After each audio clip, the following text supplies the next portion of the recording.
Halloween Revolution.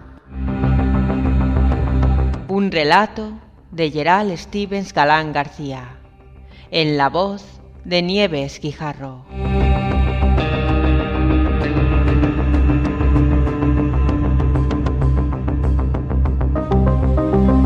...30 de octubre, 1985... La disputa por el poder dio lugar a la guerra civil. Las calles eran carnicerías donde todos se mataban entre sí, sin saber que los líderes de cada partido político eran socios liderados por Alias, el Anunnaki, un fascista que solo se había dejado ver en televisión una vez, cuando fue entrevistado en uno de esos programas donde los miembros de la farándula acostumbraban a alardear de sus vidas extravagantes, mientras las personas morían en medio de la necesidad. Su ubicación era un misterio.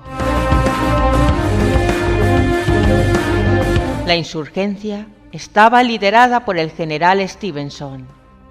Él había encargado a Araña el Encapuchado rastrear a aquel viejo para darle fin. Pero aquella operación habría fracasado con la desaparición del informante, de no ser porque él se había logrado comunicar antes de desaparecer con Nostalgia, la médica del equipo, que usaba pintura de Día de los Muertos en su rostro, estando siempre lista para el campo de batalla.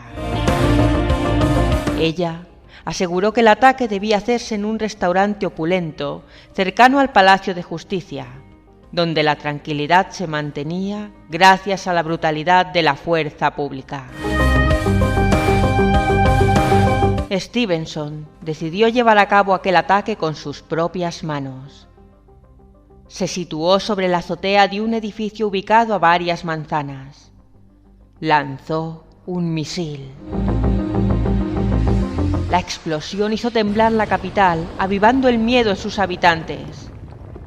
Creyó que todo había terminado, pero cuando volvió a la base de operaciones, encontró a Nostalgia preocupada por Araña, pues había ido a infiltrarse en una instalación a las afueras de la ciudad. La comunicación se había perdido. Stevenson, preocupado, sabía que estaban ocultando algo, e hizo que Nostalgia le contara toda la verdad. La ubicación del Anunnaki era un engaño orquestado por Araña para crear una distracción y hacer que la seguridad de la instalación donde ahora se encontraba se debilitara. Su estudio sobre el jefe de seguridad había determinado que acostumbraba a ir furtivo a aquel restaurante por su dosis de metanfetaminas. La directriz primaria de sus hombres era ir a protegerlo. Araña había decidido ir solo a matar al Anunnaki cuando los guardias abandonaron el lugar. Consideró que nadie más debía arriesgarse. Había encontrado a un desertor promocionando libros religiosos en un semáforo.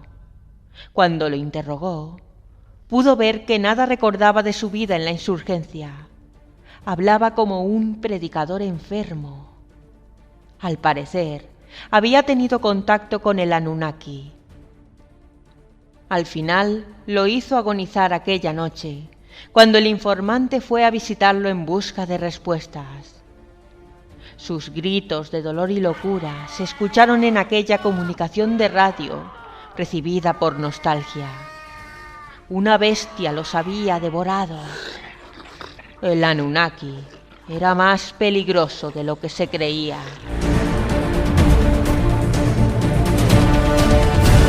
Stevenson desplegó un operativo de rescate con todos los miembros de la insurgencia a las 3 de la mañana. Debían dirigirse a la profundidad del bosque, donde encontrarían un templo fuertemente protegido. En aquel lugar se reunirían los líderes religiosos más prominentes del país, los pedófilos y putas que se habían enriquecido a costa de la muerte de inocentes y el apoyo de los débiles de voluntad. Eran quienes controlaban el pueblo mediante la política religiosa.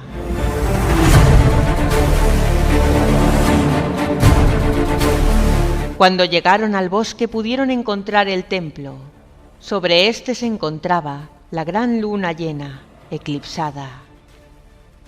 Nostalgia y el general se situaron en terreno alto con rifles de precisión para cubrir a sus camaradas mientras rodeaban el templo.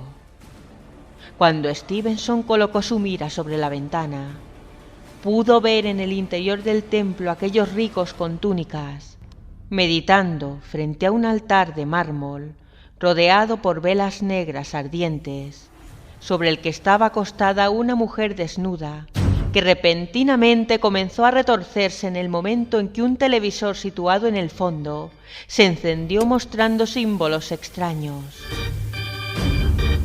Ella se frotaba la entrepierna placenteramente. De pronto, frente a todos apareció un cráneo de cristal lleno de un líquido de oscuridad enceguecedora que comenzó a verter su lúgubre contenido hasta los ojos de aquellos levitantes corruptos.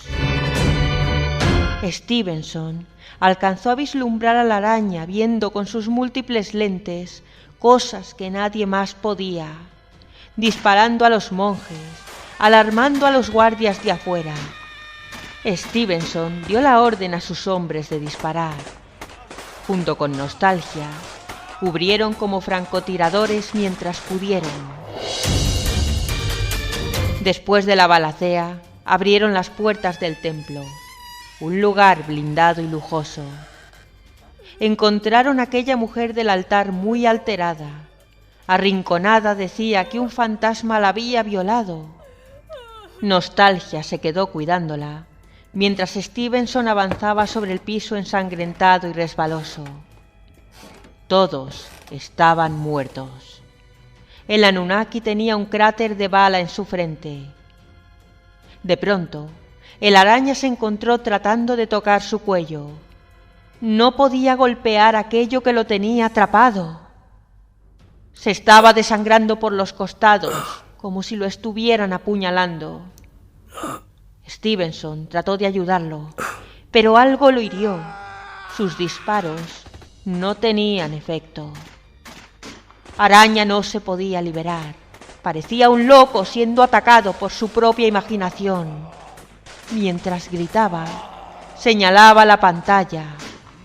Stevenson estalló el televisor de un solo tiro, haciendo aparecer frente a ellos una sombra de ojos rojos y cuernos caprinos que exhibía unos colmillos cromados excesivamente largos. Golpeó al general, haciéndolo volar por los aires agritando el techo. Entonces, Stevenson accionó la misteriosa arma que usó en la última misión de la USAF. El espectro se evaporó, metiéndose en las heridas del Anunnaki muerto. Aquel zombi salió corriendo a una velocidad inconcebible, desapareciendo en el bosque. El araña, gravemente herido, explicó mientras lo ayudaban que los degenerados adquirirán poder a través del cráneo de la magia negra.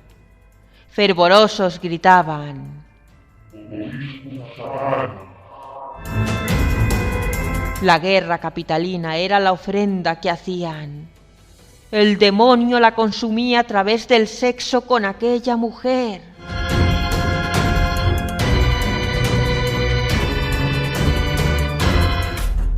...31 de octubre... La paz había vuelto a las calles. El general Stevenson, Nostalgia y Araña el encapuchado se vieron por última vez, reunidos en un bar del sur, viendo a la gente celebrar el fin de la infamia, vistiendo disfraces improvisados.